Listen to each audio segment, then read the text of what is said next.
Llegué con el traje que mi hija me había pedido que usara. Llegué a tiempo. Llegué con una sonrisa que me había costado ensayar frente al espejo esa mañana. Y en la puerta del salón, con los invitados entrando a mi alrededor, mi hija se acercó 2 pasos, me miró de arriba a abajo como si evaluara a un desconocido, y me dijo en voz baja, casi sin mover los labios, «Hoy no me arruines el día, papá». El guardia de seguridad me cerró el paso antes de que yo pudiera responder. Y Dolores, mi ex-suegra, observaba todo desde el lateral con una sonrisa que llevaba años perfeccionando. Antes de continuar, suscríbete al canal, activa la campanita porque todos los días tenemos nuevas historias. Deja tu like y cuéntanos en los comentarios desde qué ciudad nos estás viendo. Esa mañana me había levantado a las 6:30. No porque tuviera que hacerlo, sino porque no había podido dormir. Me quedé mirando el techo de mi habitación durante un rato, escuchando el silencio del apartamento, ese silencio particular de los sábados por la mañana, cuando todavía no hay ruido en la escalera ni coches en la calle, y el mundo parece suspendido entre lo que fue el día anterior y lo que todavía no ha empezado. Pensaba en el día que tenía por delante, la boda de Natalia, mi hija. 27 años, los mismos ojos oscuros de cuando era pequeña, y una vida que en los últimos años había ido construyendo lejos de mí, ladrillo a ladrillo, sin que yo terminara de entender exactamente cuándo había empezado a hacerlo, ni cuándo había decidido que eso era lo que quería. Me duché despacio. Me afeité con cuidado, 2 veces, porque no quería llegar con ningún rastro de prisa en la cara. Abrí el armario y saqué el traje. Era un traje azul marino que Natalia misma había elegido en una tienda de la calle Serrano 3 meses atrás. Me había enviado la referencia por mensaje, con una foto y todo. Le respondí que sí, que la talla era la 52, y ella no dijo mucho más, solo, «Es este, papá, por favor». Lo fui a buscar yo solo a la tienda, lo pagué yo solo, y lo llevé a la tintorería 2 semanas antes, para que estuviera perfecto el día. Mientras me lo ponía frente al espejo esa mañana, con la luz todavía gris entrando por la ventana del dormitorio, me dije que al menos en eso habíamos coincidido, que al menos en ese detalle pequeño, durante un momento breve, habíamos estado en la misma página. Me aferré a eso más de lo que debería haberme aferrado. Dentro del bolsillo interior del chaquetón guardé el sobre. Era un sobre de papel manila, tamaño folio, cerrado con un clip metálico en la parte superior. Dentro estaba la escritura de compraventa del apartamento de la calle Joaquín Costa, número 14, segundo B, en Valencia. Un piso de 72 metros cuadrados que yo había comprado hacía 4 años con los ahorros de una vida entera, con la intención de dárselo a Natalia el día de su boda. Ese había sido el plan desde el principio, desde mucho antes de que ella conociera a Álvaro, desde mucho antes de que su vida tomara la dirección que tomó. El notario Emilio Saura tenía cita programada para las 6 de la tarde, justo después de la ceremonia, para formalizar la escritura de donación. Sin ese documento original que yo llevaba en el bolsillo, la transferencia no podía hacerse. Eso lo sabía yo, eso lo sabía Carmen. Y mientras cerraba la chaqueta sobre el sobre y me miraba por última vez en el espejo, me di cuenta de que también lo sabía Natalia. Salí de casa a las 11 menos cuarto. La ceremonia empezaba a las 12. El salón estaba a 20 minutos en metro desde mi apartamento, pero decidí ir caminando. Necesitaba el aire, el movimiento, algo que ocupara el espacio entre mis pensamientos. Las calles de Madrid, un sábado de mediados de octubre, tienen algo particular, una calma distinta a los días de semana, como si la ciudad se tomara un respiro que no se permite el resto del año. Las terrazas estaban a medio llenar, algunos niños en bicicleta por el carril bici, una pareja mayor caminando despacio con bolsas del mercado. Caminé sin prisa, con las manos en los bolsillos del pantalón, sin mirar realmente nada de lo que pasaba a mi alrededor. Pensaba en Natalia de pequeña, en cómo me esperaba los viernes con los deberes extendidos en la mesa del comedor para que yo los revisara cuando llegaba del trabajo. En cómo me pedía que le leyera un capítulo más antes de dormir, siempre uno más. con esa cara de concentración que ponía cuando escuchaba una historia y que era completamente imposible negarle. En cómo, cuando cumplió 12 años y Carmen ya se había marchado a Valencia con su nueva vida y su nuevo hombre, Natalia pasó el primer fin de mes de diciembre conmigo, en mi apartamento de entonces, comiendo pizza porque yo no sabía cocinar nada más, y me dijo entre mordisco y mordisco que era la mejor pizza del mundo. No lo era, pero yo me lo creí durante mucho tiempo, y creo que en ese momento lo que de verdad me decía no era nada sobre la pizza. Llegué al salón a las 11:40. Ya había invitados llegando, grupos de gente bien vestida que conversaban en la entrada, mujeres con vestidos en colores tierra y burdeos, hombres con trajes oscuros y corbatas que probablemente habían costado más que el mío entero. Era un salón de celebraciones en las afueras, con una fachada de piedra clara y un jardín delantero amplio, con macetas de boj recortado bordeando el camino principal y una fuente circular en el centro del jardín, de piedra blanca con agua, que caía desde arriba en hilos continuos. Todo estaba cuidado, todo en su sitio. El tipo de lugar al que uno llega y entiende de inmediato que hay dinero detrás, no de forma vulgar, sino de esa manera silenciosa que resulta incluso más incómoda que la ostentación directa. Me acerqué a la entrada principal. Había un guardia de seguridad en la puerta. Un hombre corpulento con chaqueta negra que sujetaba una tablet con la lista de invitados. Revisaba nombres con una eficiencia tranquila. Hacía pasar a la gente con un gesto de la mano. Antes de llegar hasta él escuché mi nombre. «Papá», me detuve. Me giré hacia la voz. Natalia estaba a unos 5 metros junto a una de las columnas de piedra que flanqueaban la entrada. Llevaba el vestido de novia puesto, blanco marfil con encaje en la parte superior, con el velo todavía suelto sobre los hombros y un ramo de flores blancas entre las manos. Estaba preciosa. Ese fue el primer pensamiento que tuve, automático, antes de que pudiera controlar nada. Mi hija estaba preciosa, y yo llevaba más de un año sin verla con tiempo suficiente para poder mirarlo así. Pero no me sonreía. Me miró de arriba a abajo con una lentitud que no tenía nada de casual, como si repasara cada detalle del traje, los zapatos, el corte del pelo, el sobre que adivinaba quizás bajo la tela del chaquetón. Sus ojos eran los de siempre y al mismo tiempo eran los de una persona que yo ya no reconocía del todo. Y cuando su mirada llegó de nuevo a la mía, dio medio paso hacia mí y bajó la voz hasta convertirla en algo que solo yo podía escuchar entre el ruido de fondo de los invitados que seguían llegando.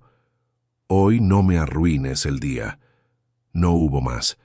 No hubo un «por favor».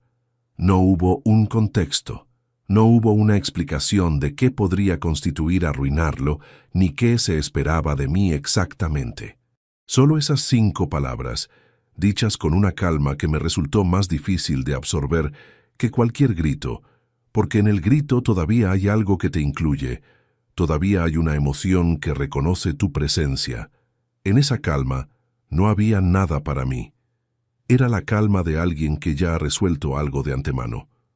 A su derecha, un paso atrás, estaba Dolores. 72 años, el cabello completamente blanco recogido en un moño tirante, un traje de chaqueta color perla que debía haberse traído de alguna boutique de Valencia. Tenía los brazos cruzados con suavidad sobre el vientre y en los labios llevaba esa sonrisa suya, la que usaba cuando las cosas salían tal como ella había previsto que saldrían. No me saludó. Sostuvo mi mirada apenas un segundo y luego la desvió hacia otro lado, como si ya hubiera terminado de ocuparse del asunto. El guardia dio un paso al frente. «Lo siento, señor. Su nombre no figura en la lista de acceso al interior». Lo dijo con la entonación plana de quien repite un procedimiento, sin malicia visible, sin incomodidad. Solo un hombre cumpliendo lo que le habían indicado que cumpliese. Le miré a los ojos un momento. Él sostuvo la mirada con esa expresión entrenada de quien no va a ceder independientemente de lo que suceda a continuación. Pude haber dicho muchas cosas en ese momento.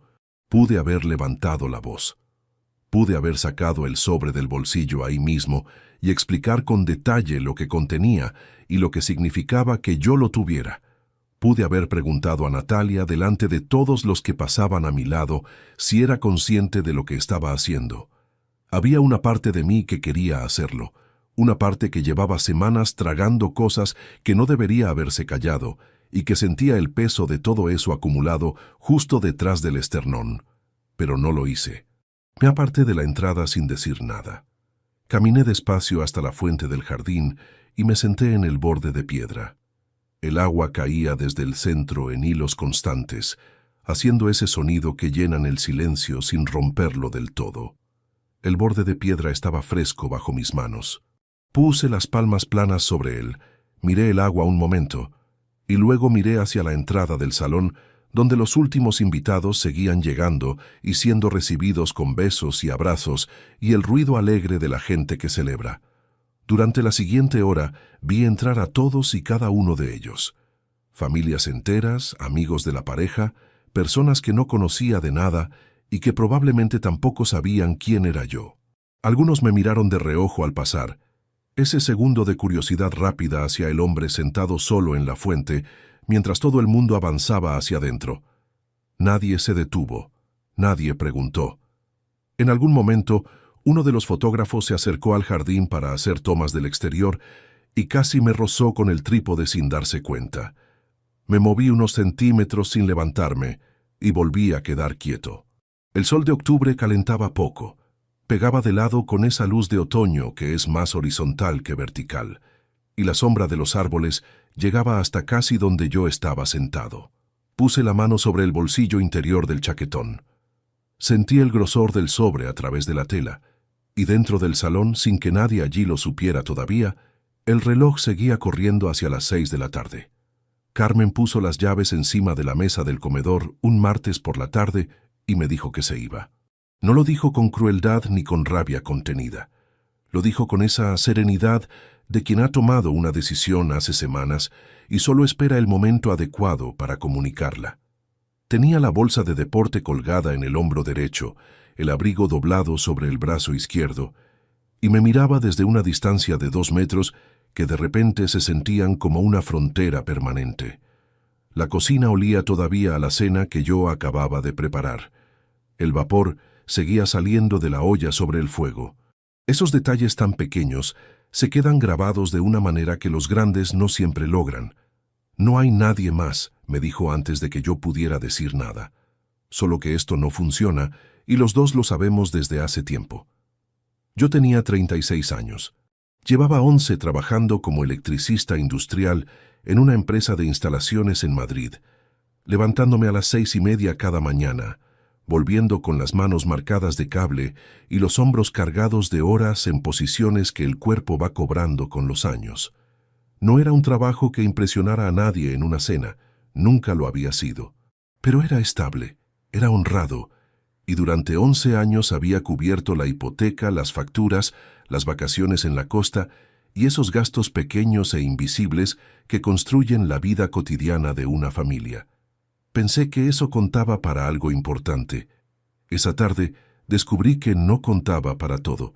Natalia tenía 9 años y estaba en su cuarto haciendo los deberes cuando Carmen salió por la puerta con la segunda bolsa en la mano.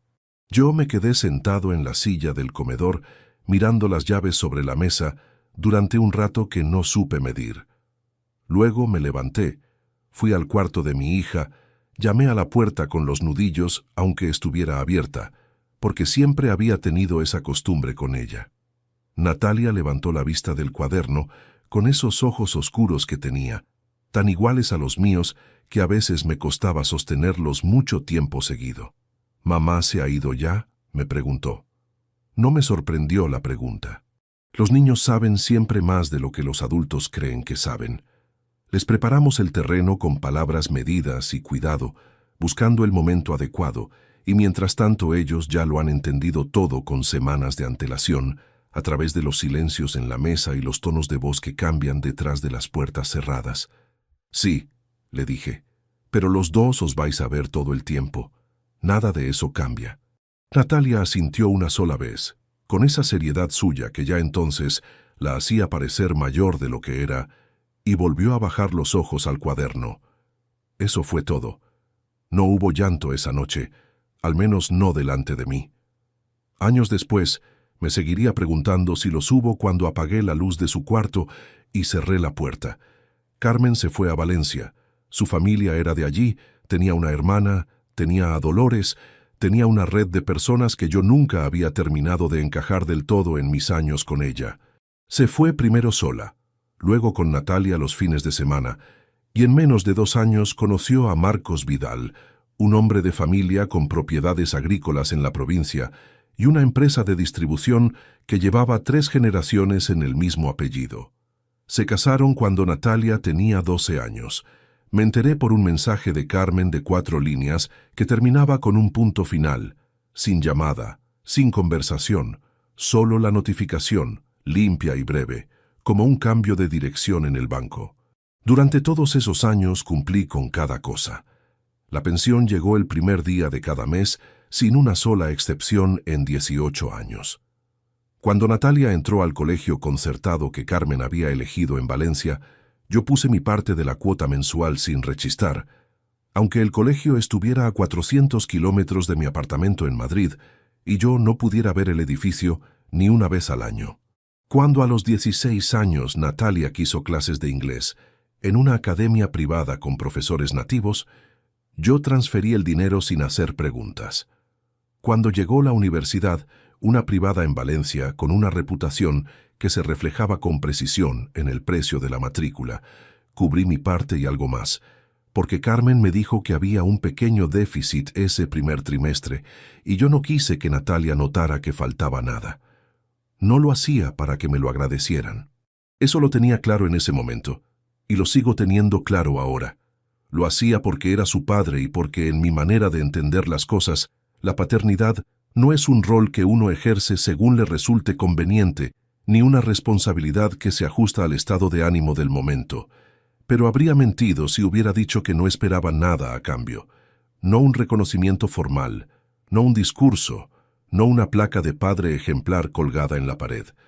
Solo presencia real. Solo el tipo de conversación en la que el otro habla porque quiere contarte algo, no únicamente porque necesita pedirte algo. Eso fue escaseando con los años de una manera tan gradual que durante mucho tiempo no supe ponerle nombre. Natalia venía a Madrid en verano, a veces 2 semanas, a veces una. Cuando tenía 14, 15, 16 años, todavía había tardes enteras en el parque o en el cine, comiendo en algún restaurante del barrio donde ella pedía lo que le apeteciera y yo miraba la carta fingiendo que miraba la carta cuando en realidad la miraba a ella. Observaba cómo hablaba, cómo se reía, cómo iba cambiando de año en año con esa velocidad que tienen los hijos cuando uno no los ve cada día. Pero a partir de los 18, empezó a construir su propia vida con la velocidad de quien no mira atrás, y en esa construcción yo fui ocupando cada vez menos espacio. No era indiferencia directa, era algo más difícil de nombrar, más sutil, y por eso más difícil de señalar sin parecer que uno se queja de algo que no tiene forma concreta. Cuando Natalia cumplió 23 años y llevaba ya un tiempo trabajando en una empresa de marketing en Valencia, yo continué transfiriendo los 400 euros mensuales que había empezado a pasar cuando terminó los estudios. No había ninguna obligación legal que me lo exigiera. El acuerdo judicial de pensión había concluido con su independencia económica, y ella era independiente desde hacía tiempo. Pero yo seguía haciéndolo porque era la única forma constante que me quedaba de decirle algo que no sabía cómo decirle de otro modo. Una presencia mensual, puntual, que al menos era real, aunque fuera silenciosa. 4 años antes de esa boda, cuando Natalia me dijo por teléfono que Álvaro le había propuesto matrimonio y que pensaban establecerse en Valencia, tomé una decisión que no le consulté a nadie. Fui a una agencia inmobiliaria, visité varios pisos durante 3 fines de semana seguidos y compré el apartamento de la calle Joaquín Costa con los ahorros que había acumulado durante más de una década de horas extras y de presupuestos ajustados al mínimo personal. 72 metros cuadrados, segundo piso, con ventanas a un patio interior tranquilo. No era el más grande de los que vi ni el mejor situado, pero era sólido, estaba en buenas condiciones, y era algo tangible que yo podía poner en sus manos el día de su boda. Un comienzo real, lo que mis padres no habían podido darme a mí, y yo había tardado toda una vida en poder ofrecer a alguien. Se lo dije a Natalia por teléfono una tarde de noviembre, mientras yo estaba en el coche aparcado fuera del trabajo, porque no había querido hacer esa llamada dentro de la oficina. Hubo un silencio de varios segundos antes de que respondiera. ¿Lo has comprado ya?, preguntó. Sí, le dije. Está a tu nombre en cuanto firmes la escritura de donación el día de la boda. Quería que lo supieras con tiempo. Otro silencio, más breve. Y luego, gracias, papá, con un tono que yo intenté descifrar durante el resto de ese trayecto de vuelta a casa y no terminé de conseguirlo. No era la reacción que uno imagina cuando le dice a su hija que le ha comprado un piso. Pero me dije que la distancia hace que las conversaciones suenen distintas de cómo suenan en persona, que no todo el mundo procesa las cosas con la misma inmediatez, que quizás lo que había al otro lado de ese silencio era más de lo que llegaba a través del teléfono. Me lo creí porque quería creérmelo. Álvaro Iriarte Herrero era el segundo hijo de una familia de Bilbao con negocios en el sector logístico y 3 décadas de reputación consolidada. Cuando Natalia me envió su nombre completo junto con una foto, la primera semana que empezaron a salir, yo hice lo que hace cualquier padre. Lo busqué. No encontré nada que levantara ninguna señal de alarma. El perfil de un hombre joven, de familia acomodada, formación en una universidad privada de Madrid, incorporado después a la empresa familiar, algunas fotos en actos sociales, nada inusual. Me dije que si la hacía feliz, era suficiente con eso. Lo que sí empecé a notar con el paso de los meses y luego de los años de noviazgo era que Natalia nunca mencionaba que yo hubiera hablado con ella cuando describía su semana. Nunca decía que le había contado a Álvaro algo sobre mí, ni que Álvaro hubiera preguntado por su padre. Esas referencias pequeñas y naturales que existen cuando alguien forma parte visible de tu vida y la persona con la que estás lo sabe. En su lugar había un espacio limpio y ordenado, como si yo formara parte de una categoría de cosas que se mantienen fuera de determinadas conversaciones. En ese momento todavía lo atribuí a la distancia, a que construir una vida nueva con alguien implica también establecer los contornos de esa vida y que quizás yo simplemente no había encontrado todavía mi lugar en ese mapa nuevo que Natalia estaba dibujando. Me dije que llegaría, que había tiempo, que el día de la boda nos sentaríamos los dos en algún momento, que firmaríamos la escritura frente al notario y que en ese acto concreto quedaría sellado algo que las palabras no habían sabido construir. Lo que no sabía entonces, sentado frente al fuego apagado de mi apartamento en Madrid, era lo que Álvaro creía exactamente sobre mí, lo que Natalia le había contado. Las palabras precisas con las que había descrito a su padre, al hombre con el que iba a pasar el resto de su vida. Eso lo supe una semana antes de la boda, y cambió cada cosa que yo creía entender sobre los últimos 3 años. El teléfono sonó 4 veces antes de que Natalia contestara. Era un domingo de febrero, hacía frío en Madrid, y yo estaba sentado a la mesa del comedor con una taza de café que ya se había enfriado. Había estado esperando esa llamada desde las 11 de la mañana. Eran casi las 2 de la tarde. Papá, lo siento, hoy no puedo hablar mucho. Estamos a punto de salir. Era la tercera vez en 5 semanas que la conversación empezaba así. No con un saludo, no con un ¿cómo estás?, ¿cómo ha ido la semana? Directamente con una advertencia de que el tiempo disponible era escaso. Yo había aprendido a comprimir lo que quería decirle en los primeros minutos, a no esperar demasiado de esas llamadas, a conformarme con saber que estaba bien y que seguía en su vida aunque fuera en ese formato reducido. ¿A dónde vais?, pregunté. A comer con los padres de Álvaro. Tienen una casa en las afueras y los domingos solemos ir allí. Solemos. Esa palabra se quedó resonando después de que colgamos. Una rutina establecida, un calendario fijo, un círculo de personas que incluía a mi hija con total naturalidad todos los domingos del año, mientras yo esperaba junto a un café frío a que tuviera unos minutos libres para llamarme. El noviazgo con Álvaro llevaba entonces poco más de 1 año. Yo todavía no lo había conocido en persona. Natalia me había enviado fotos, me había dado los datos básicos, y en alguna conversación dispersa me había contado detalles sueltos, que era ordenado, que le gustaba el tenis, que su familia tenía una manera de hacer las cosas que al principio le había resultado diferente, pero a la que ya se había adaptado. No especificó en qué consistía exactamente esa manera, y yo no insistí en preguntarlo, porque cuando uno insiste demasiado en esas conversaciones breves, la respuesta nunca es la que uno buscaba realmente. Lo que sí noté, en los meses que siguieron, fue que cada vez que yo mencionaba la posibilidad de conocer a Álvaro, la conversación tomaba otro rumbo con una suavidad que al principio interpreté como coincidencia. Natalia tenía la habilidad de moverse alrededor de los temas incómodos sin pisarlos directamente, con una transición tan natural que uno tardaba en darse cuenta de que ya no estaba hablando de lo mismo. Era algo que había desarrollado desde pequeña. Yo lo había admirado siempre, hasta que empecé a hacer uno de esos temas. En primavera de ese mismo año, unos 10 meses después de que empezaran a salir, Carmen me llamó un viernes por la tarde. Era una llamada inusual, porque Carmen y yo no nos comunicábamos sin motivo concreto. Manteníamos un trato correcto, sin fricciones visibles, la relación de dos personas que comparten un pasado que prefieren no agitar. «Llamo por el tema de la presentación formal», dijo sin preámbulo.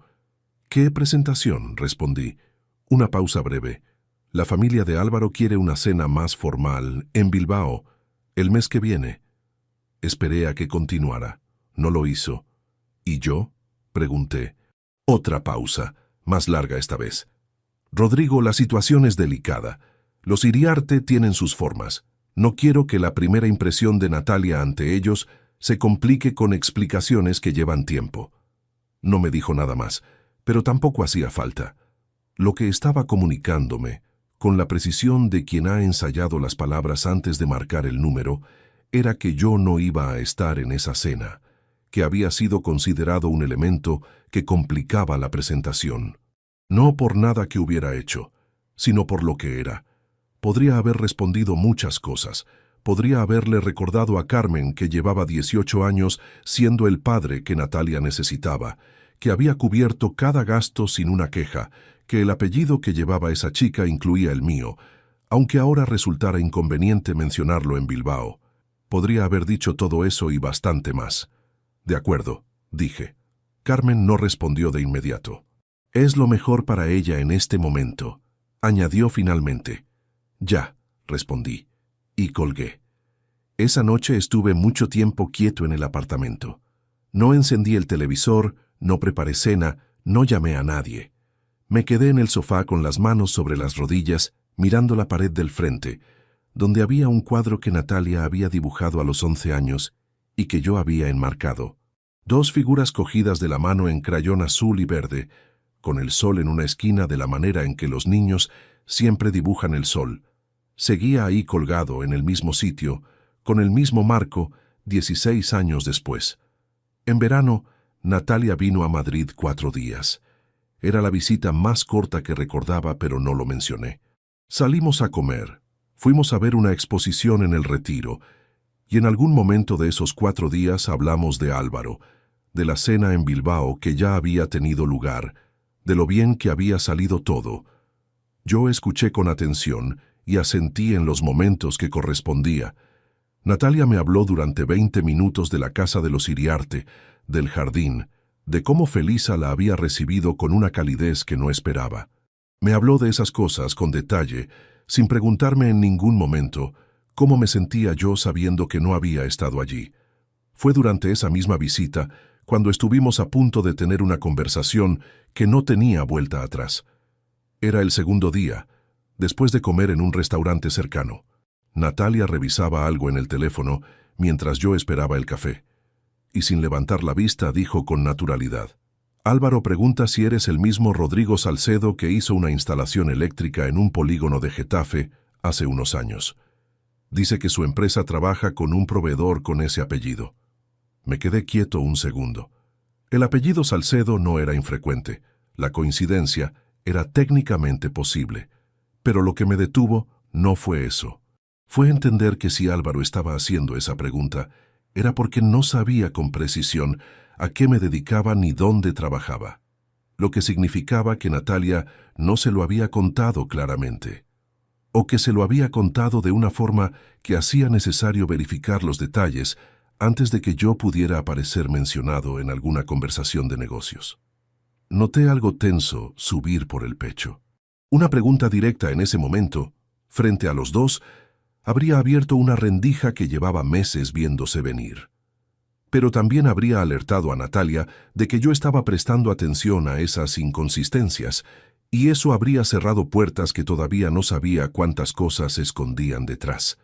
Así que cogí la taza de café que acababa de llegar, la sostuve con las dos manos y respondí con la calma de quien no ha encontrado nada relevante en la pregunta. No, ese no soy yo. Mi empresa trabaja en el sector norte. Llevamos años sin bajar a esa zona. Natalia asintió sin apartar los ojos del teléfono. Ya, le digo que no eres tú. Escribió el mensaje, guardó el móvil, y la conversación continuó por otro lado sin que ninguno de los dos volviera al asunto. Pero yo me quedé con esa frase durante el resto de la tarde. Le digo que no eres tú, como si mi identidad fuera algo que necesitara ser gestionado con cuidado antes de llegar a determinadas personas. Como si existiera una versión de mí que era presentable y otra que requería explicaciones demasiado largas para el contexto. Los meses siguientes fueron una prolongación de lo mismo, pero con menos cobertura. Las llamadas pasaron de quincenales a mensuales, y cuando llegaron a mensuales ya tenían esa textura de obligación cumplida, de casilla marcada en una agenda densa. Yo siempre cogía el teléfono al primer tono. Siempre en 12 años de trabajo con ruido de maquinaria y casco puesto, había parado lo que estuviera haciendo para responder cuando aparecía su nombre en la pantalla. Había salido a la calle en mitad del invierno para que se me escuchara bien. Ella no lo sabía porque yo nunca lo había mencionado como algo notable, y ahora ya no parecía el momento de traerlo a colación. Dolores seguía presente en el perímetro de cada cosa relevante. No de manera directa ni con declaraciones abiertas, sino con esa capacidad suya de moldear los marcos sin que nadie pudiera señalarla como artífice. Cuando Natalia comenzó a moverse con más soltura en el entorno de los Iriarte, fue Dolores quien le explicó ciertas dinámicas. ¿Quién se relacionaba con quién? ¿Qué se presentaba y qué se dejaba sin presentar? Natalia me lo mencionó sin querer en una conversación de hace 2 años, cuando comentó que su abuela le había dicho que en las familias con trayectoria hay maneras de cuidar la imagen. No aclaró de qué imagen hablaba. No hizo falta que lo hiciera.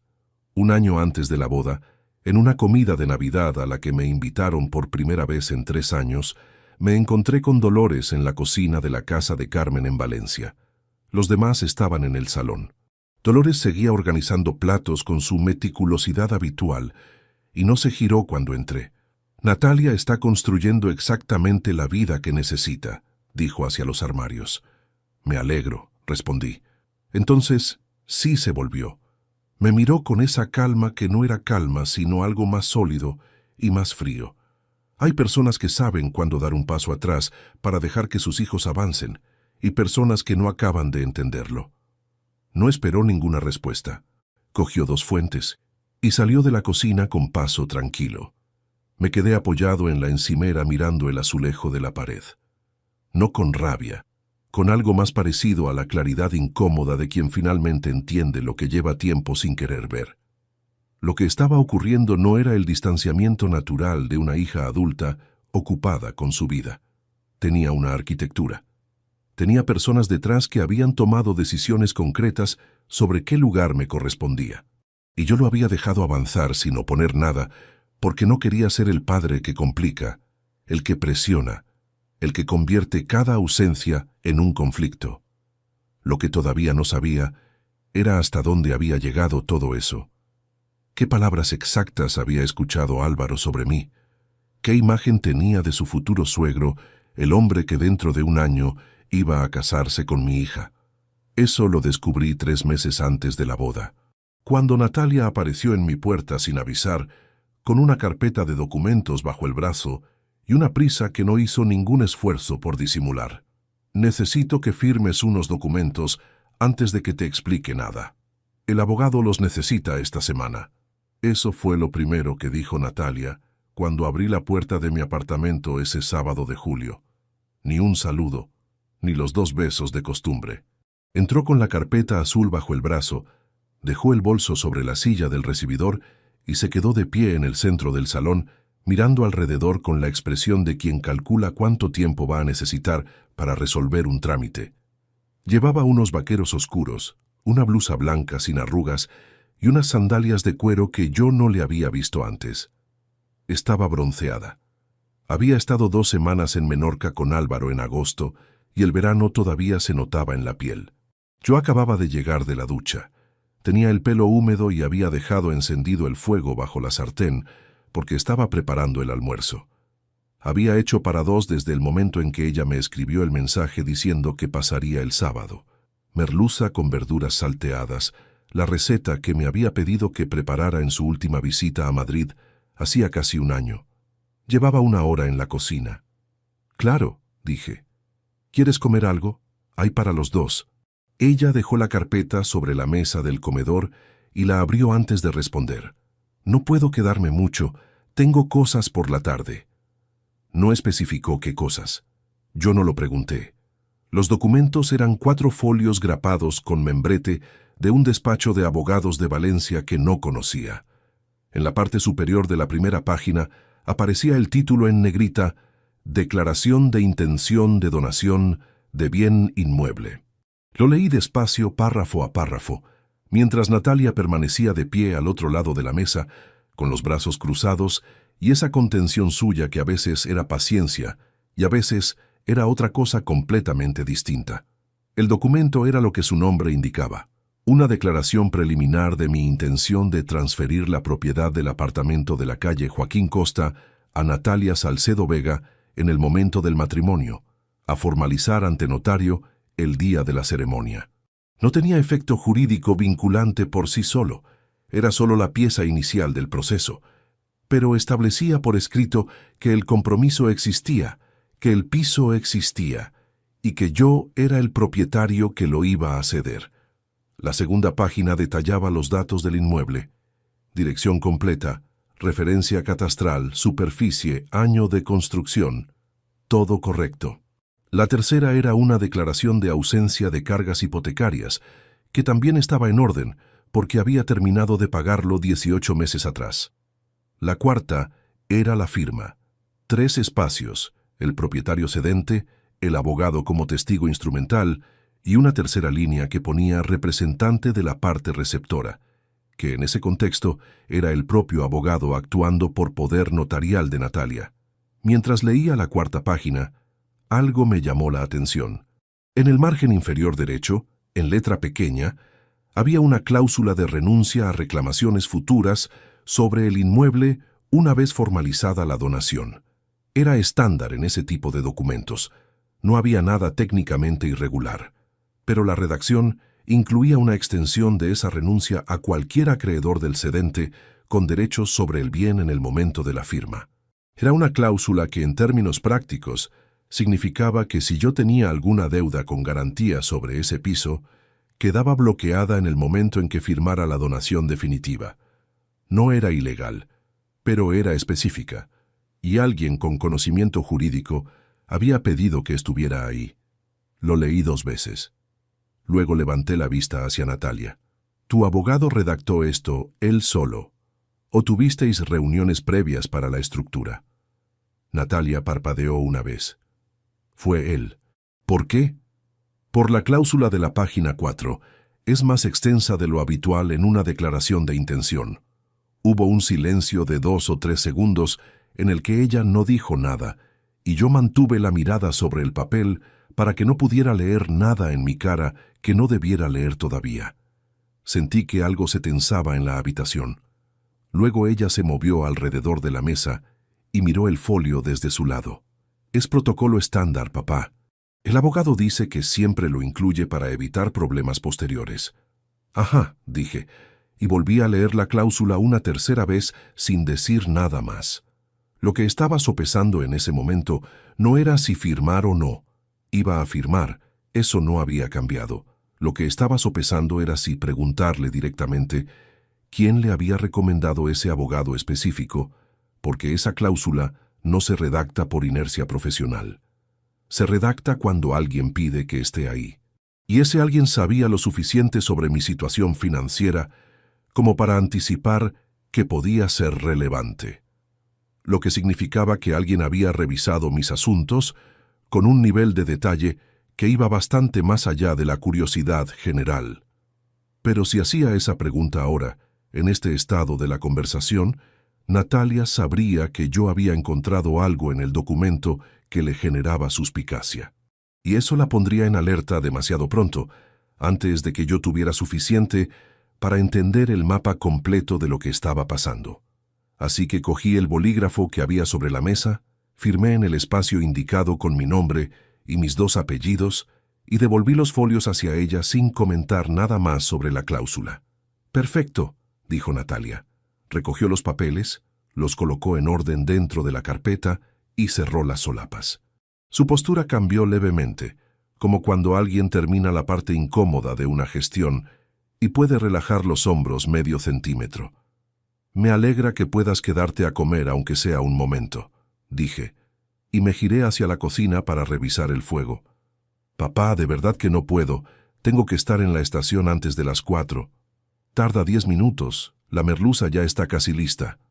«Otro día», lo dijo con una firmeza que no dejaba rendija. No había irritación visible, tampoco incomodidad real. Era simplemente el tono de alguien que ha tomado una decisión sobre cómo va a pasar el tiempo disponible y no la va a revisar. Se colgó el bolso en el hombro, cogió la carpeta con las 2 manos y se dirigió hacia el recibidor. Yo la seguí hasta la puerta. Mientras ella cogía las llaves del bolsillo lateral del bolso, miré la sartén encendida en la cocina desde el pasillo. 2 raciones. 40 minutos de preparación. 1 año desde la última vez que habíamos comido juntos, sentados a esta mesa. La escritura original la voy a guardar yo hasta el día de la boda, le dije antes de que abriera la puerta. Así me aseguro de que está en perfecto estado para el notario. Natalia se detuvo con la mano en el pomo. Sí, claro, es lo lógico, es tu documento. El notario que habéis contratado, ¿sabes ya quién es? Emilio Saura, en Valencia. Carmen lo conoce de hace tiempo. ¿Por algo? No, solo para tenerlo anotado. Ella asintió. Luego, con la puerta ya medio abierta, se giró hacia mí un instante. Me miró de arriba abajo con una rapidez que quizás pensó que yo no notaría. Del pelo al cuello de la camisa, a los pantalones de trabajo que yo llevaba puestos porque era sábado y había estado en casa desde primera hora. «El día de la boda», dijo con voz más baja, «procura llegar con tiempo para cambiarte bien. No quiero que parezcas recién salido de una obra». Abrí la boca. La cerré. Conté internamente hasta 3. «Voy a llegar con el traje que me digas», respondí. «Como siempre». Natalia asintió una vez más, sin sonreír, y salió al rellano. Escuché sus pasos bajando la escalera, el eco en el hueco de la escalera que conozco de memoria después de tantos años en este edificio. Luego el portal abriéndose y cerrándose 2 plantas más abajo. Me quedé en el umbral de la puerta abierta durante unos segundos. Luego entré, cerré despacio y fui a la cocina a apagar el fuego bajo la sartén. La merluza seguía en la sartén, en su punto exacto, con el vapor todavía subiendo. Serví un solo plato. Me senté a la mesa del comedor donde todavía estaba la silla corrida del sitio en el que Natalia había estado de pie y comí en silencio. Después de recoger la cocina, saqué la copia del documento que había tenido el cuidado de fotocopiar en la copistería del barrio 3 días antes, cuando Natalia me había adelantado por mensaje que traería papeles para firmar. La cláusula de la página 4 seguía ahí, con la misma redacción. La leí una vez más con más calma, con la tarde tranquila del sábado extendiéndose alrededor.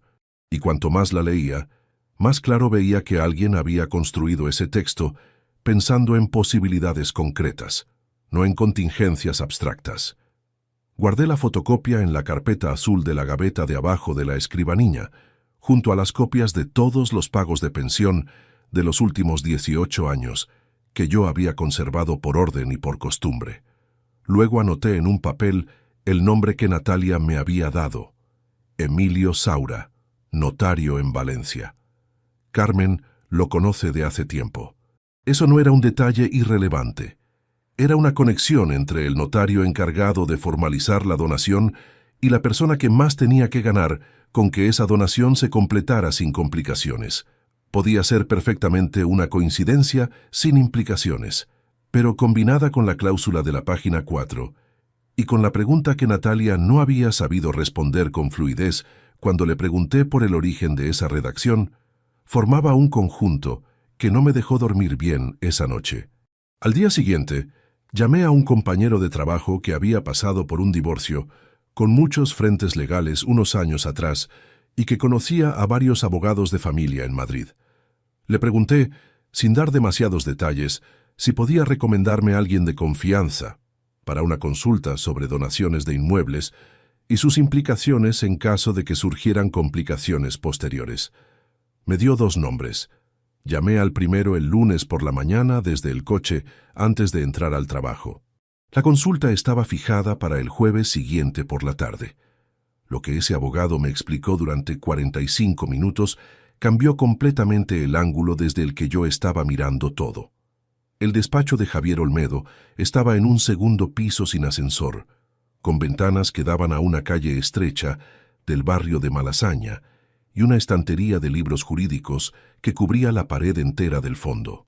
Era un hombre de unos 50 años, delgado, con gafas de montura fina y una manera de hablar pausada que transmitía que había visto suficientes situaciones parecidas como para no sorprenderse con facilidad. Escuchó todo lo que yo le conté sin interrumpirme: la compra del apartamento, la declaración de intención que había firmado, la cláusula de la página 4, la conexión entre Carmen y el notario Saura. Cuando terminé, guardó silencio unos segundos mirando la fotocopia que yo había puesto sobre su mesa. La cláusula en sí no es irregular, dijo finalmente. Lo que me llama la atención es su amplitud. Normalmente, en una declaración de intención de este tipo, se incluye una salvaguarda para proteger a la parte receptora de posibles embargos sobre el bien antes de que se formalice la transferencia. Eso es estándar. Hizo una pausa. Pero esta redacción va más lejos. Cubre cualquier reclamación futura del cedente sobre el inmueble una vez firmada la escritura de donación definitiva. Lo que en términos prácticos significa que usted, una vez que firme ante notario, renuncia a cualquier acción legal relacionada con ese piso, incluida una posible impugnación por vicio de consentimiento. ¿Vicio de consentimiento?, repetí. Si usted firmara la donación bajo algún tipo de presión o en un contexto en el que su consentimiento no fuera completamente libre e informado, normalmente podría impugnarla. Esta cláusula está redactada para dificultar esa vía. Me miró por encima de las gafas. No digo que esa sea la intención, digo que ese es el efecto jurídico concreto. Estuve 40 minutos más con Javier Olmedo esa tarde. Salí del despacho con más claridad de la que tenía al entrar, y con una certeza que no me resultó cómoda ni un momento. Alguien había pensado con detalle en los escenarios posteriores a esa donación. Alguien que conocía bien la situación, que había elegido a ese abogado y a ese notario con un criterio que no era casual. Lo que seguía sin tener era la pieza que conectaba todo eso con una acción concreta. Hasta que Héctor me llamó un martes por la mañana. Mi primo Héctor Salcedo Durán tenía 48 años. Dirigía una empresa de instalaciones de climatización en Alcalá de Henares y era el único familiar directo con el que yo seguía teniendo trato regular. Nos veíamos 4 o 5 veces al año, comíamos juntos, hablábamos del trabajo y de las cosas ordinarias que construyen la vida de 2 hombres que se conocen desde niños. Era directo, sin dobleces, del tipo que dice lo que piensa aunque no lo hayas pedido, y por eso mismo resultaba más fiable que la mayoría. Llamó a las 10 de la mañana, cuando yo estaba en una instalación en el Polígono Norte. Vi su nombre en la pantalla y le devolví la llamada en el descanso del mediodía, desde el coche con el bocadillo sin abrir en el asiento del copiloto. «Rodrigo, necesito contarte algo y no sé muy bien cómo empezar». Su tono no era el de costumbre. Había algo en él más contenido, más cuidadoso. El jueves estuve en la feria de proveedores del sector en IFEMA. Me crucé con un chico joven, bien vestido, que resultó ser el novio de Natalia. Álvaro, creo que se llama. «Sí», dije. «¿Lo conocías de antes?» «No, nos presentó un conocido común del sector logístico. Estuvimos hablando un rato de cosas del negocio, y en algún momento salió el tema de la familia, de los que íbamos a la boda el mes que viene». Héctor hizo una pausa que noté que pesaba. Me preguntó si era el primo del padre de Natalia. Le dije que sí, y entonces me comentó qué tal estaba el tío que llevaba tantos años trabajando fuera. El ruido del tráfico en la calle detrás de la ventanilla del coche siguió siendo el mismo.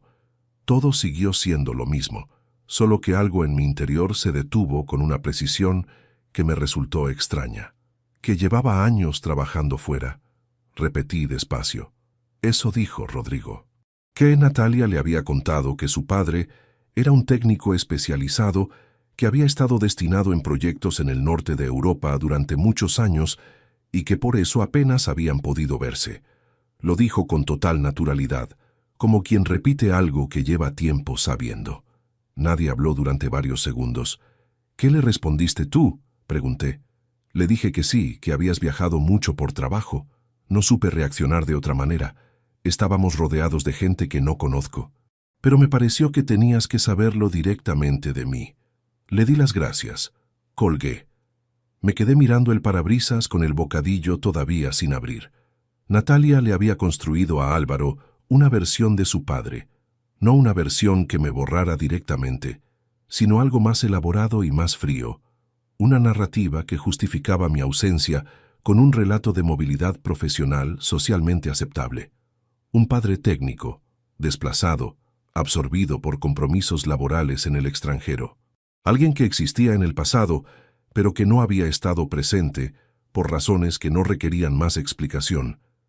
El tipo de historia que no genera preguntas incómodas en una cena de familia.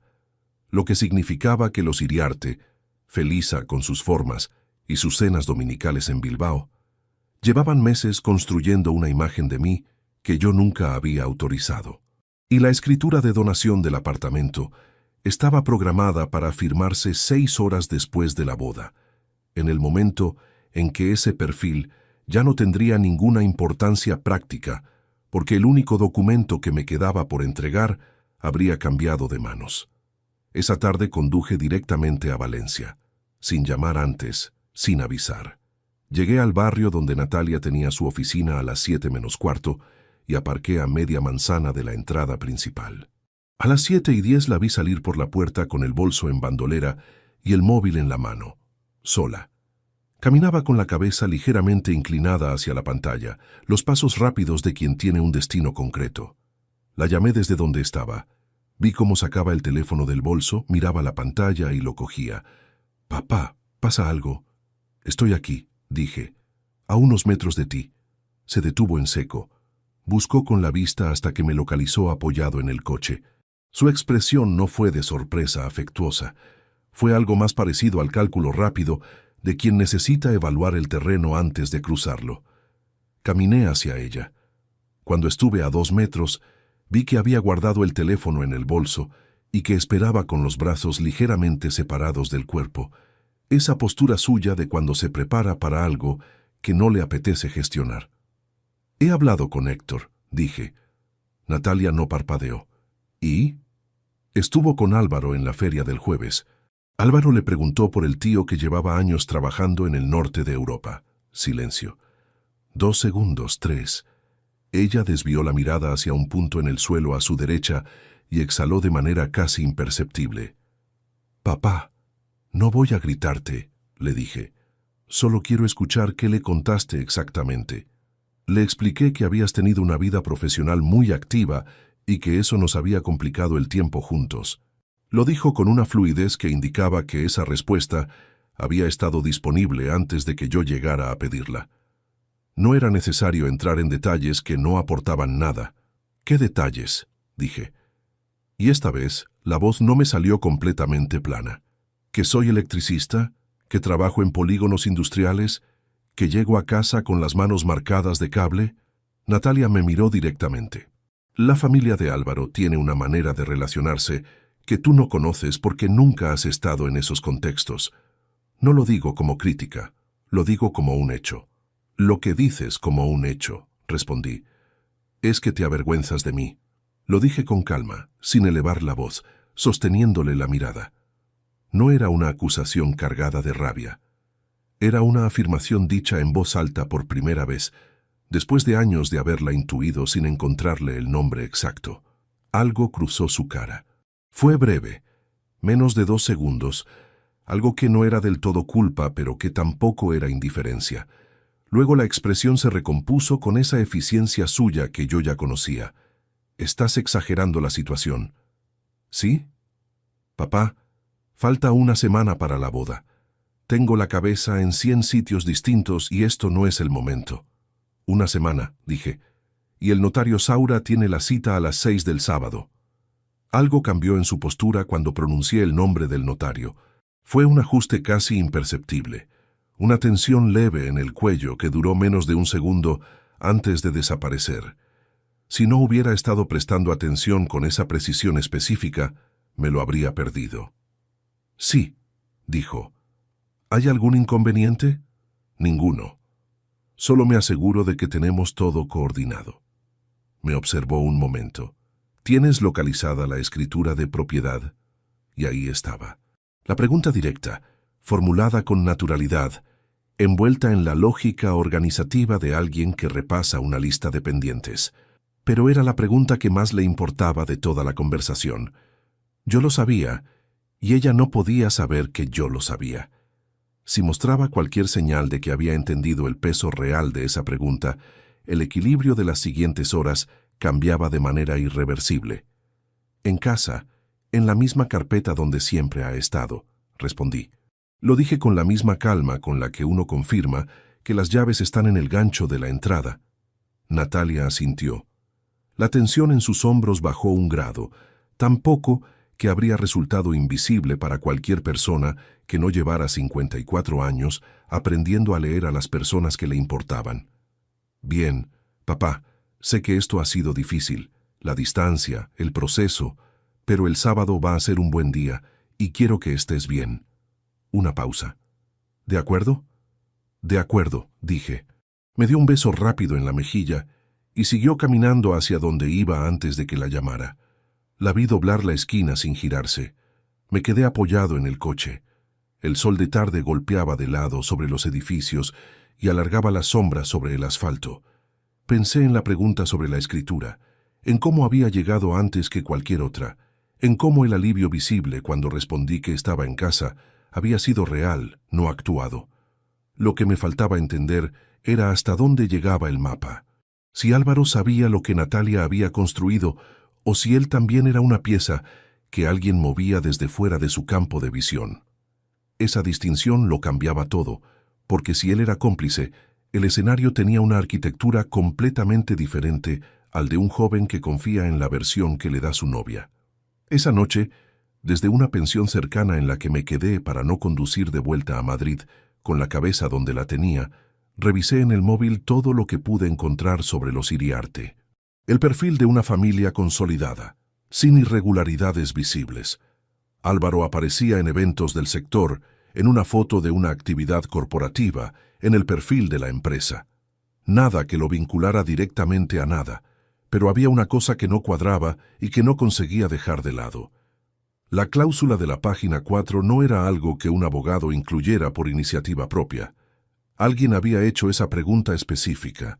Alguien que conocía mi situación lo suficiente como para saber que era relevante plantearla. Y ese alguien no era el abogado. La respuesta no iba a venir de Natalia. Había demostrado esa tarde que sabía exactamente hasta dónde abrir cada conversación y dónde cerrarla. Tenía que llegar por otro camino, y mientras miraba el techo de la pensión con el ruido de la calle, llegando amortiguado desde fuera, empecé a pensar en cuál. La plancha tardó 10 minutos en alcanzar la temperatura. Rodrigo la pasó 2 veces por cada pernera del pantalón azul marino. Con el paño húmedo encima, para que la tela no brillara. Con esa lentitud metódica de quien convierte un gesto ordinario en algo que merece toda la atención disponible. Eran las 8:15 de la mañana. Por la ventana del dormitorio entraba una luz fría y lateral, la luz específica de los sábados de octubre en Madrid, cuando el cielo está despejado, pero el sol todavía no ha calentado nada. La chaqueta colgaba en la percha detrás de la puerta desde la noche anterior. El sobre de papel manila estaba en la mesilla de noche, donde yo lo había puesto antes de intentar dormir. La escritura de compraventa del apartamento de la calle Joaquín Costa, con su referencia catastral, sus 72 metros cuadrados y todos los años de ahorro condensados en 20 folios con sello notarial. Lo había revisado por última vez el miércoles página a página, comprobando que estuviera todo en orden. Lo estaba. Siempre lo había estado. Me vestí despacio. Primero la camisa blanca, los gemelos que había comprado en una joyería del barrio hace muchos años y que guardaba para las ocasiones que los merecieran. Luego el pantalón, los zapatos negros que había llevado a limpiar el jueves por la tarde. La corbata tardé 2 intentos en hacerla bien. No porque no supiera hacerla, sino porque las manos no estaban del todo quietas esa mañana, y yo no quería reconocer por qué. Por último, la chaqueta, el sobre en el bolsillo interior izquierdo, bien asentado contra el pecho. Me miré en el espejo del baño durante unos segundos. Un hombre de 54 años, con más canas de las que tenía a los 50, con la espalda todavía recta y los ojos todavía iguales a los de su hija. El traje le sentaba bien. Era el traje que ella había elegido. Salí de casa a las 10:40. El salón de celebraciones estaba a las afueras, hacia el sur, aproximadamente 40 minutos en coche con el tráfico del sábado. Conduje sin música, con las ventanillas subidas y el silencio del habitáculo llenando el espacio. En el asiento del copiloto llevaba una bolsa de papel con una caja pequeña dentro, un colgante de plata con una piedra azul que había visto en el escaparate de una tienda del barrio de las Letras semanas atrás y que me había recordado a un vestido que Natalia llevaba a los 16 años cuando vine a verla a Valencia una Semana Santa. No era un regalo caro, era un regalo pensado, que es algo completamente distinto. Las afueras de Madrid en sábado tienen esa calma del tráfico ligero y los semáforos que se abren sin resistencia. Crucé varios polígonos, luego una zona residencial con chalets y jardines bien recortados. Y finalmente vi el salón desde la carretera antes de llegar a él. Una fachada larga de piedra clara, un aparcamiento casi lleno ya a esa hora, y el jardín delantero con los arbustos de boja alineados y la fuente en el centro que yo había visto en las fotos que Natalia me mandó cuando eligieron el lugar hace más de un año. Aparqué en el lateral, lejos de la entrada principal. Bajé del coche, coloqué bien la chaqueta, cogí la bolsa con la caja del colgante, revisé con la palma de la mano el bulto que formaba el sobre bajo la tela de la chaqueta. Seguía ahí. El jardín estaba empezando a llenarse de gente, grupos de invitados que avanzaban hacia la entrada principal con esa energía particular de los días de boda, vestidos de colores contenidos, conversaciones en voz alta, algún niño corriendo entre las piernas de los adultos. 2 fotógrafos trabajaban en el exterior, uno junto a los arbustos del lateral y otro cerca de la fuente. El sol de octubre pegaba de lado, sin calor real, pero con una luz dorada que hacía que todo tuviera un aspecto más cuidado de lo que probablemente era. Avancé por el camino de entrada. A unos 15 metros de la puerta principal vi a Carmen de espaldas, hablando con una mujer que no reconocí. Carmen llevaba un traje de chaqueta en color burdeos oscuro, el pelo recogido, los tacones altos que siempre calzaba en los actos formales. No se giró cuando pasé cerca. Fue Dolores quien me vio primero. Estaba de pie junto a una columna de piedra a la derecha de la entrada, con Felisa Herrero a su lado. Las dos conversaban en voz baja con esa familiaridad de personas que llevan semanas coordinando algo juntas. Dolores llevaba el traje de chaqueta color perla que ya me había imaginado que usaría. Felisa Herrero era una mujer de unos 60 años, pelo castaño con mechas grises, una elegancia discreta que no necesitaba demostrarse. Cuando Dolores me localizó entre los invitados que llegaban, la conversación con Felisa no se interrumpió, pero algo en su postura cambió de manera casi imperceptible. Una atención que se redirigía. Y entonces vi a Natalia. Estaba un poco más adentro, cerca del umbral, con el velo todavía suelto sobre los hombros y el ramo entre las manos. Hablaba con una mujer joven que debía ser alguna prima o amiga del novio. Cuando la llamé suavemente por su nombre, levantó la vista, y en el espacio de un segundo antes de que se recompusiera, vi algo pasar por su cara que no era sorpresa, sino algo más parecido a la incomodidad de quien ve llegar lo que esperaba, en el momento exacto en que esperaba que llegara. Dio 2 pasos hacia mí, separándose de la otra mujer. Se detuvo a 1,5 metros. Me miró de arriba a abajo, no con la rapidez casual de quien evalúa si uno está presentable, sino con esa lentitud que ya había notado en la visita de Julio, como si revisara una lista de elementos que previamente había determinado que podrían resultar problemáticos. El traje, los zapatos, el corte del pelo, la forma en que yo sostenía la bolsa de papel con la caja del colgante. Todo pasó por ese escáner silencioso en unos 4 segundos. Hoy no me arruines el día, papá. 5 palabras en voz baja, sin adorno, sin contexto, sin la menor concesión a los 18 años que había antes de esa frase. Solo la instrucción directa de alguien que ha decidido de antemano cuál es su posición y no tiene ninguna intención de revisarla. Antes de que yo pudiera responder nada, el guardia de seguridad dio un paso al frente.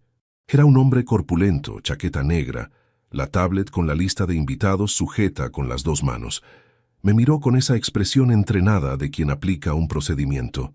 Su nombre, por favor. Rodrigo Salcedo Fuentes. Revisó la lista. Lo vi recorrer la pantalla 2 veces. Luego levantó la vista. Lo siento, no figura en la lista de acceso al interior. A mi derecha, Dolores seguía en su posición junto a la columna. No intervino, no dijo nada. Solo mantuvo esa sonrisa suya, quieta y satisfecha, la de quien observa el resultado de un trabajo bien hecho desde la distancia correcta.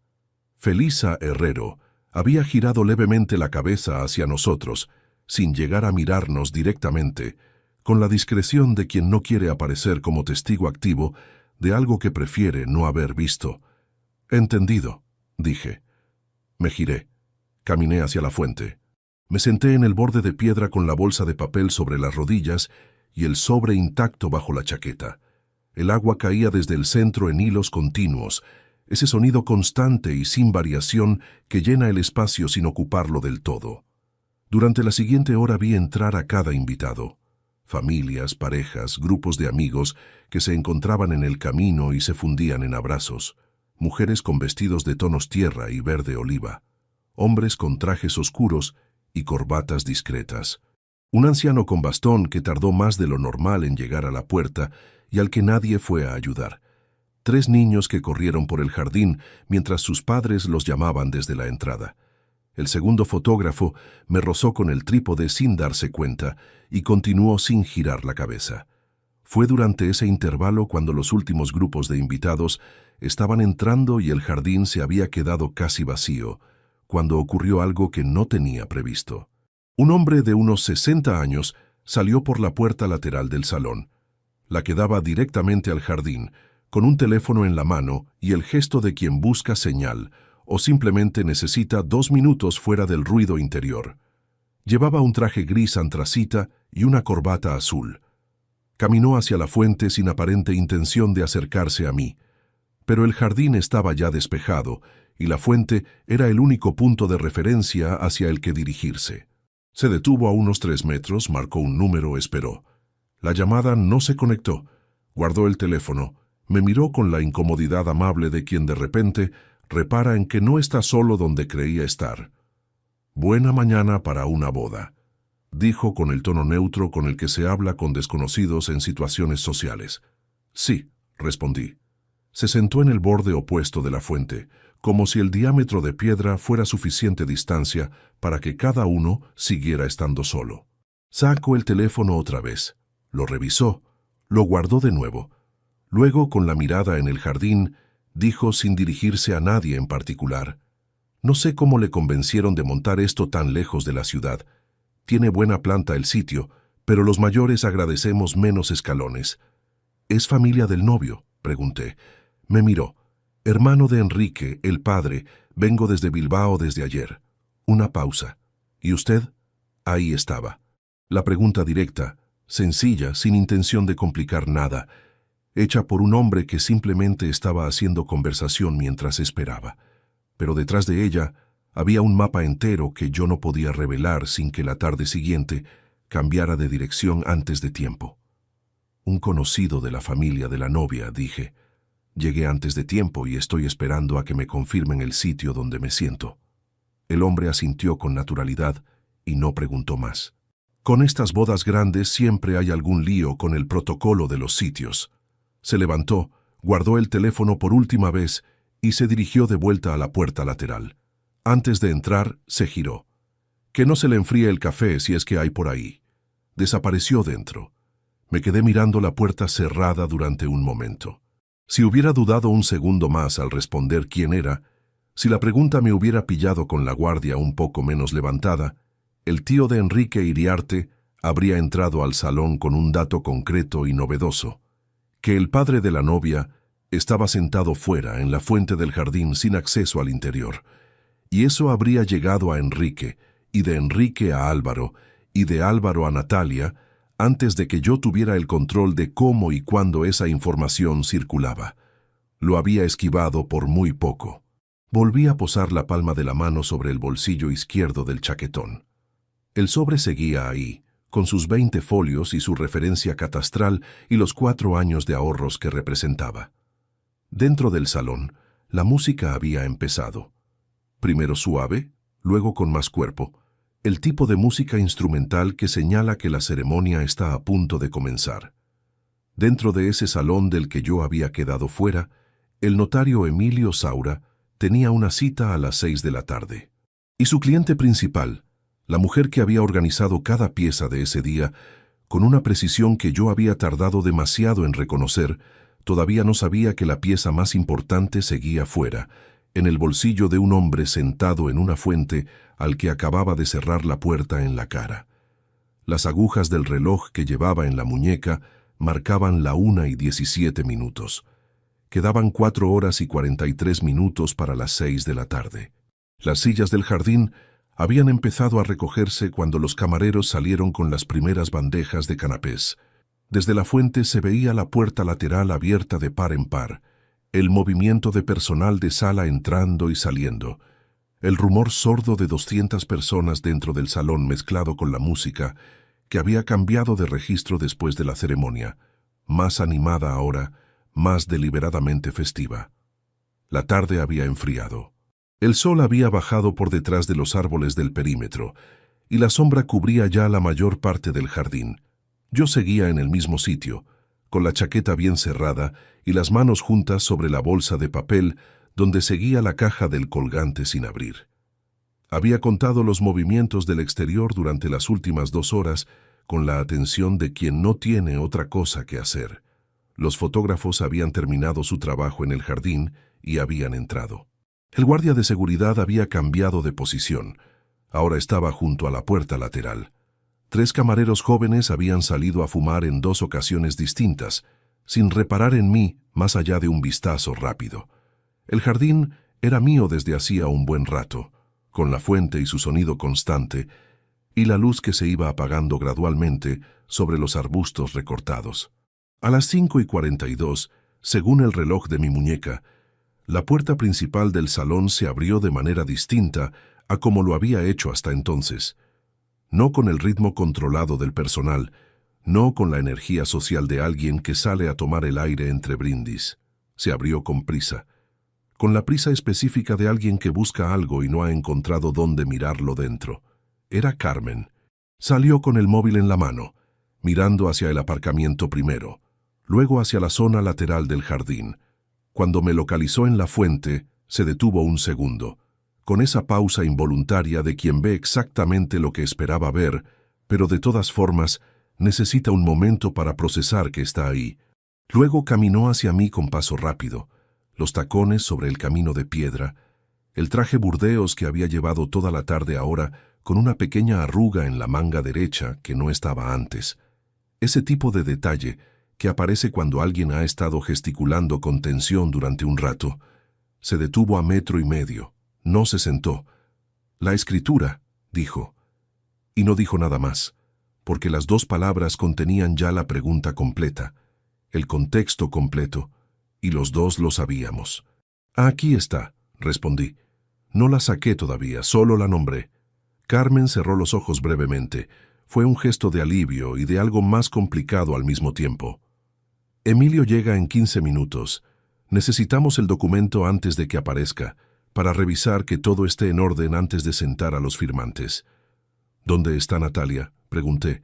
Una pausa, breve pero calculable. «Está dentro, con Álvaro. Han tenido un momento difícil con el tema». Hizo un movimiento hacia adelante, como si fuera a extender la mano. «Si me lo das, yo me encargo de llevarlo y de que todo...» «Natalia sabe dónde estoy», la interrumpí con calma. «Si necesita el documento, puede venir ella». Carmen me sostuvo la mirada durante 3 o 4 segundos.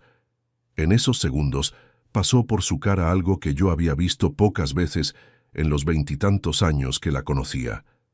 Incertidumbre real. No la incomodidad social de gestionar una situación delicada, sino la incertidumbre de alguien que ha construido un plan con un determinado número de piezas, y de repente encuentra que una de ellas no está donde debería estar y no responde como debería responder. «Rodrigo», lo dijo con un tono diferente, más bajo, «hoy no es el día para...». «No estoy haciendo nada, Carmen. Estoy sentado aquí. Que venga Natalia». Carmen no respondió. Se giró y entró al salón. Los siguientes 8 minutos fueron los más largos de esa tarde. El ruido del interior seguía llegando amortiguado. Voces, música, el tintineo de copas. El guardia de seguridad miró en mi dirección una vez y desvió la vista. Un niño pequeño salió por la puerta lateral con un globo blanco en la mano. Lo soltó, lo vio subir hacia los árboles y entró llorando sin que nadie de fuera lo viera.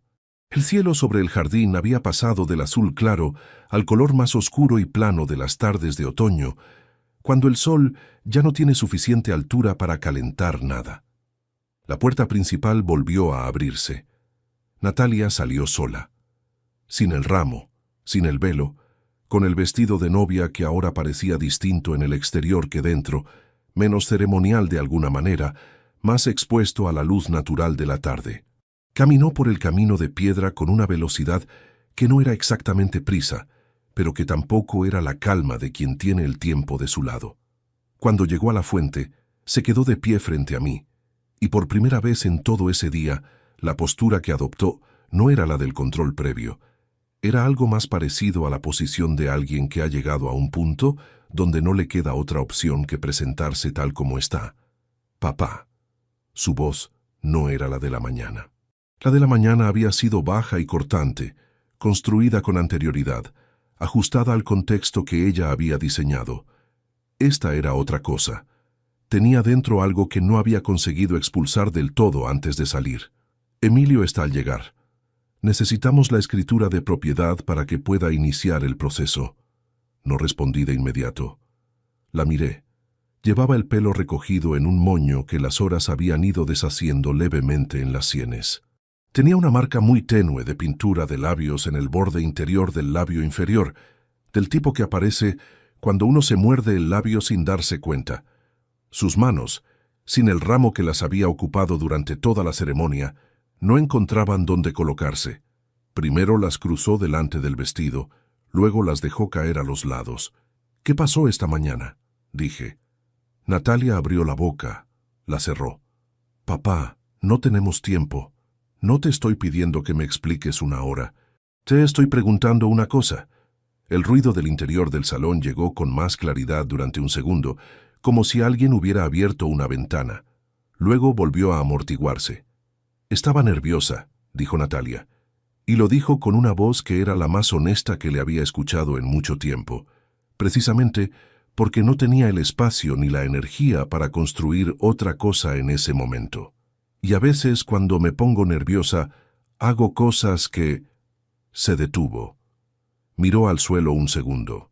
No tendría que haberlo dicho así. No era una disculpa completa. Era el fragmento de disculpa que le quedaba disponible con 15 minutos antes de que llegara el notario y Carmen esperándola dentro con Álvaro y toda la familia Iriarte al fondo de la sala. Era lo que había y yo lo sabía, y ella sabía que yo lo sabía. Metí la mano en el bolsillo interior del chaquetón, saqué el sobre de papel manila y lo sostuve un momento entre las dos manos antes de extendérselo. Natalia lo cogió con un cuidado que no había tenido con otras cosas ese día, con las dos manos, como quien recibe algo que reconoce como frágil aunque no lo parezca desde fuera. La miré a los ojos, los mismos ojos oscuros que los míos, los mismos desde que tenía 9 años y se quedaba seria escuchando los cuentos antes de dormir. «Felicidades, Natalia», dije. Solo eso. 2 palabras dichas con calma, sin ironía, sin el peso añadido de todo lo que podría haber dicho y que ella sabía tan bien como yo que existía. Una despedida que sonaba a otra cosa porque era exactamente lo que era. La última cosa gentil que yo tenía previsto decirle. Natalia me miró durante un segundo, que duró más de lo que debería haber durado. Algo cruzó su cara, un movimiento rápido en los ojos que no llegué a clasificar del todo antes de que ella lo guardara de vuelta dentro. Luego asintió una vez, apretó el sobre contra el pecho y dio media vuelta hacia la entrada del salón. La vi alejarse por el camino de piedra. En la puerta se cruzó con un hombre de unos 55 años con maletín negro, que llegaba desde el aparcamiento, con el paso metódico de quien ha calculado el tiempo de llegada con precisión. Emilio Saura, notario de Valencia. Carmen lo conoce de hace tiempo. Los dos entraron juntos al salón y la puerta se cerró detrás de ellos. Me quedé en la fuente. El frío de la tarde se había instalado definitivamente. Cogí la bolsa de papel del suelo donde la había dejado, saqué la caja del colgante, la abrí. La piedra azul captó la poca luz que quedaba en el jardín y la devolvió en un reflejo pequeño y quieto. Lo cerré, lo guardé en el bolsillo exterior del pantalón y me levanté del borde de la fuente por primera vez en más de 4 horas. Las piernas tardaron un segundo en responder bien. Me moví despacio hacia el aparcamiento, sin mirar hacia el salón, con el ruido de la celebración siguiéndome desde dentro de los muros hasta que la distancia lo fue apagando. Entré al coche. Lo arranqué, puse las manos sobre el volante. No arranqué de inmediato. Me quedé quieto con el motor en marcha, mirando a través del parabrisas hacia la fachada de piedra clara que se recortaba contra el cielo ya oscuro. En algún lugar dentro de ese edificio, en ese momento, el notario Emilio Saura estaba abriendo el sobre y revisando la escritura de compraventa del apartamento de la calle Joaquín Costa. Comprobando que todos los datos coincidían, que no había cargas pendientes, que el propietario cedente había firmado la declaración de intención en julio. Todo estaba en orden para que la donación se formalizara.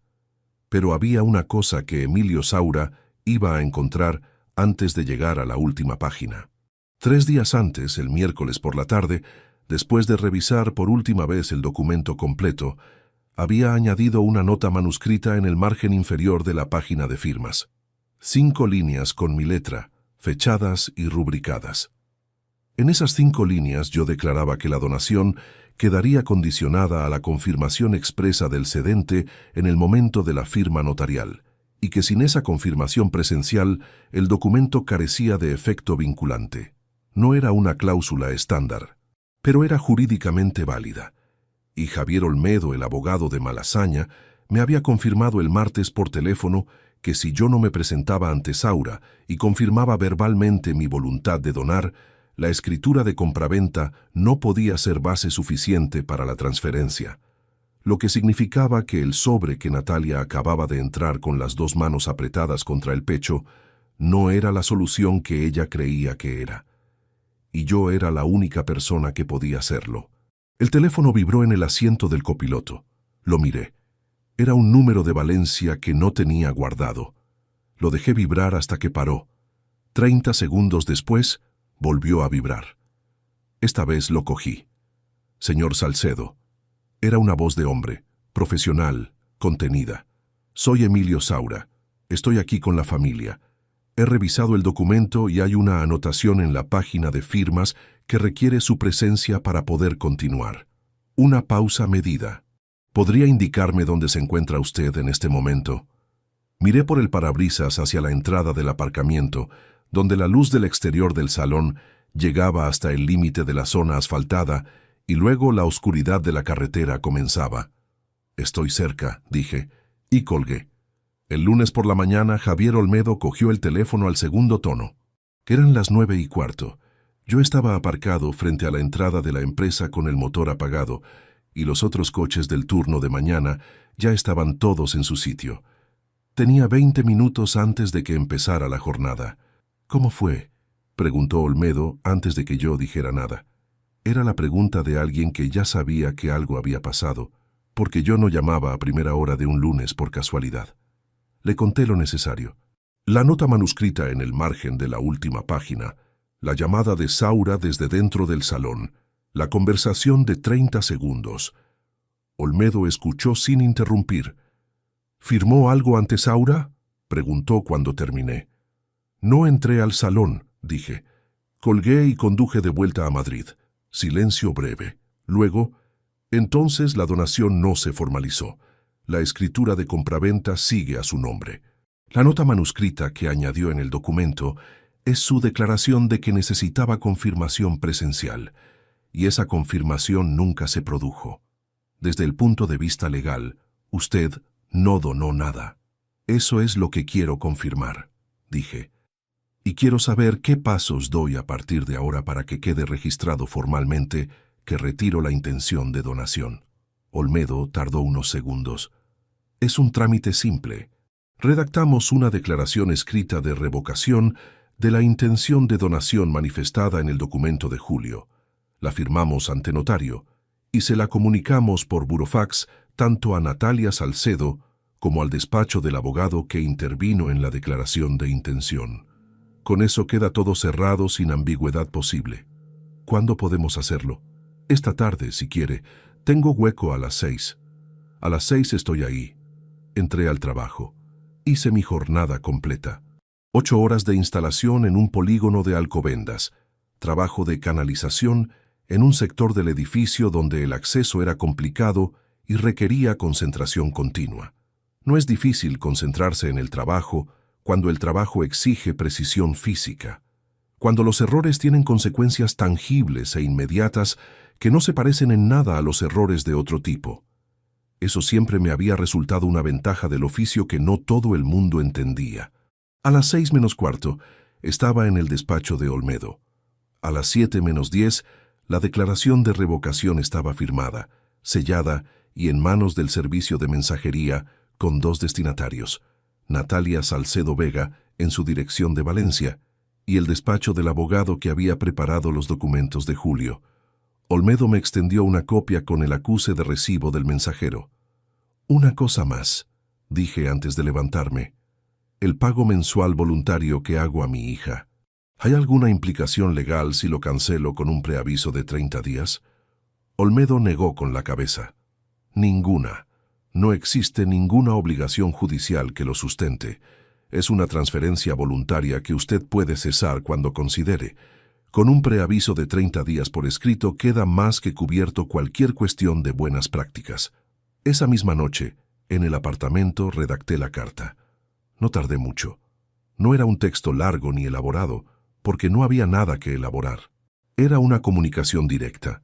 El cese del pago voluntario de 400 euros mensuales a partir del primer día del mes siguiente, con la indicación de que el aviso se hacía con 30 días de anticipación. 4 líneas y mi firma. La metí en un sobre, escribí la dirección de Natalia y la dejé sobre la mesa del recibidor para llevarla a correos al día siguiente con acuse de recibo. Esa noche dormí 7 horas seguidas. La primera vez en varios meses que eso ocurría. El miércoles Héctor me llamó a la hora de comer.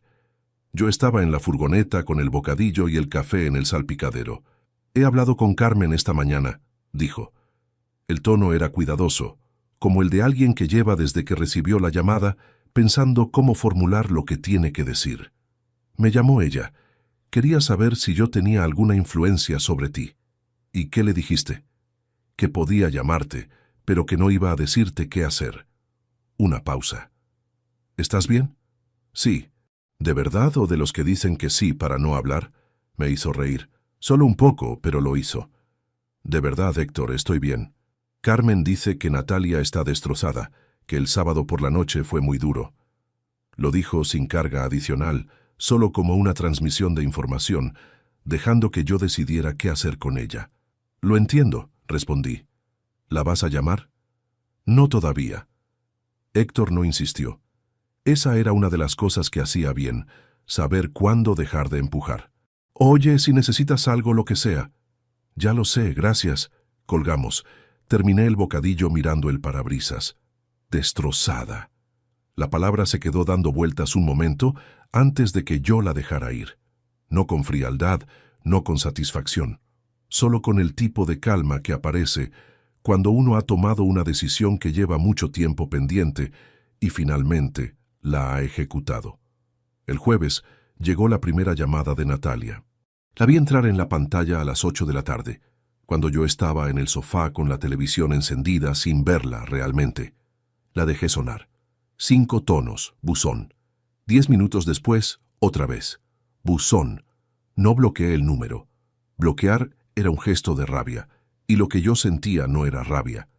Era algo más parecido a la distancia de quien ha cerrado una puerta desde dentro y no tiene ninguna intención de abrirla desde fuera. El viernes llamó Carmen directamente. Esa sí la cogí, porque Carmen y yo teníamos cosas en común que iban más allá de lo que había pasado el sábado, y porque ignorarla a ella habría requerido una energía que yo no quería gastar. Rodrigo. Su voz tenía el peso de alguien que ha dormido poco. ¿Podemos hablar? Estamos hablando. Una pausa. La carta llegó ayer. Natalia me llamó cuando la recibió. Era la intención, dije. Rodrigo, entiendo que el sábado fue... Se detuvo. Lo intentó de otra manera. Lo que hizo no estuvo bien. Ninguno de los dos lo manejamos bien, pero retirar el piso, cortar el dinero en el primer día de su matrimonio. El piso nunca fue suyo, Carmen. No llegó a serlo, y el dinero tampoco era una obligación. Los dos lo sabemos. Silencio al otro lado. ¿Hay algo que se pueda hacer?, dijo finalmente. Puede llamarme cuando quiera. Sé dónde encontrarla y ella sabe dónde encontrarme. Colgué sin añadir nada más. Me quedé con el teléfono en la mano mirando la pantalla apagada. Era una conversación que había imaginado de muchas formas distintas durante esa semana, y en ninguna de las versiones que había construido mentalmente la había sentido tan simple. No había nada que explicar, nada que defender. Los hechos eran los hechos y tenían la consistencia de las cosas que uno ha comprobado con tiempo y con cuidado antes de actuar. El sábado siguiente, exactamente 7 días después de la boda, abrí la puerta de la pequeña oficina que tenía anexa a la nave de trabajo en el polígono donde guardaba la furgoneta y parte del material. Iba a revisar el inventario de material antes del lunes. Eran las 10 de la mañana. El polígono estaba casi vacío en sábado, solo algún camión de reparto pasando de vez en cuando por la calle principal. Había estado en la oficina menos de 20 minutos cuando escuché el coche aparcar fuera. No era un sonido habitual para ese horario en esa calle. Me asomé por la ventana pequeña que daba al exterior. El coche era un compacto gris que no conocía. De él bajó Natalia. Llevaba unos vaqueros y una chaqueta de cuero marrón. Sin el vestido de novia, sin el contexto del sábado anterior, parecía más joven y al mismo tiempo más cansada que ninguna de las dos cosas que yo habría esperado. Miró hacia la nave, localizó la puerta de la oficina y caminó hacia ella con un paso que no tenía la resolución habitual. Era el paso de alguien que ha ensayado lo que va a decir, pero no está del todo seguro de que le vaya a salir como lo ensayó. Abrí la puerta antes de que llamara. Nos miramos un segundo en el umbral. Luego ella entró. No le dije que se sentara. No había dónde hacerlo cómodamente. Solo el taburete alto junto a la mesa del ordenador y la silla de ruedas donde yo me había sentado antes de que llegara. Me quedé de pie apoyado en el borde de la mesa. Natalia habló durante 10 minutos. No la interrumpí una sola vez. Habló del sábado, del nervio de la mañana, de la presión de los días previos, de que Álvaro había notado algo raro en ella desde semanas antes y ella no había sabido cómo gestionarlo. Habló de Dolores, con más honestidad de la que me esperaba, admitiendo que su abuela llevaba años diciéndole que había cosas de su vida anterior que era mejor mantener en un compartimento separado, que ciertas presencias podían complicar contextos que no las entendían. Lo dijo con una voz que no era defensiva sino agotada, la voz de alguien que lleva una semana entera viendo lo que ha construido desde otro ángulo y no le gusta del todo lo que ve. Habló del apartamento, de que entendía la decisión aunque no la esperaba, de que la carta del dinero le había dolido más que el piso porque era mensual, era constante, era la única forma regular de presencia que le quedaba de mí y ahora ya no estaba. Lo dijo sin llorar, con los ojos brillantes pero la voz controlada, y eso me dijo más sobre lo que le costaba estar ahí que cualquier lágrima habría podido decir. Cuando terminó de hablar se quedó callada, con las manos dentro de los bolsillos de la chaqueta y la mirada en el suelo de cemento de la oficina. Yo esperé unos segundos más para asegurarme de que había terminado. «Ya sé lo que piensas de mí», dije. «Ahora tú sabes lo que pienso yo». Natalia levantó la vista. Me miró con esos ojos que eran los mismos desde siempre, con ese algo dentro que no supe nombrar del todo y que tampoco intenté nombrar. Asintió una vez muy despacio, como quien acepta el resultado de una cuenta que cuadra aunque no le guste el número final. Dio media vuelta. Caminó hacia la puerta. Antes de cruzar el umbral se detuvo un momento con la mano en el marco, de espaldas a mí, sin girarse. No dijo nada. Y yo tampoco. Salió. Escuché sus pasos sobre el asfalto del exterior, el coche arrancando, el ruido del motor alejándose por la calle del polígono, hasta que el silencio del sábado lo fue absorbiendo. Cerré la puerta de la oficina por dentro. No con portazo, no con ningún gesto que necesitara testigos, solo con el sonido seco del pestillo encajando en su sitio. Me senté en la silla frente al ordenador. Sobre la mesa estaba el inventario de material sin terminar, la lista de pedidos pendientes para el lunes, una taza de café que se había enfriado mientras Natalia hablaba. La cogí con las 2 manos aunque ya no calentara. Por la ventana pequeña entraba la luz de octubre, la misma luz lateral y fría del sábado anterior, la misma que había tenido encima durante 4 horas en la fuente del jardín con el sobre en el bolsillo. El apartamento de la calle Joaquín Costa seguía a mi nombre. La escritura de compraventa estaba en la carpeta azul de la gaveta de abajo, junto a 18 años de recibos de pensión ordenados por fecha. El pago voluntario cesaría el primer día del mes siguiente. El número de Natalia seguía en mi teléfono, sin bloquear, exactamente donde había estado siempre. Pero había una diferencia concreta entre ese sábado y todos los sábados anteriores de los últimos años. Una diferencia que no necesitaba explicación, ni audiencia, ni validación de nadie. Yo había dejado de esperar, no con rabia, no con el peso ruidoso de quien carga un rencor que necesita soltar, sino con la quietud específica de quien ha revisado durante mucho tiempo una cuenta pendiente, ha comprobado que los números no cuadran y ha cerrado el libro. Terminé el inventario. Revisé los pedidos del lunes. Cerré el ordenador a las 12:30. Apagué la luz de la oficina y salí al polígono vacío bajo el sol de mediodía, que por fin había ganado algo de altura sobre los tejados. En el bolsillo exterior del pantalón, donde lo había guardado el sábado anterior al levantarme de la fuente, seguía la caja pequeña con el colgante de piedra azul. La saqué. La miré un momento. Luego la guardé de vuelta. Todavía no sabía exactamente qué haría con ella. Pero eso podía esperar. Si te gustó esta historia, dale like al video, suscríbete al canal y comparte tus impresiones en los comentarios. Para escuchar la próxima historia, haz clic en la caja de la izquierda. Gracias por vernos.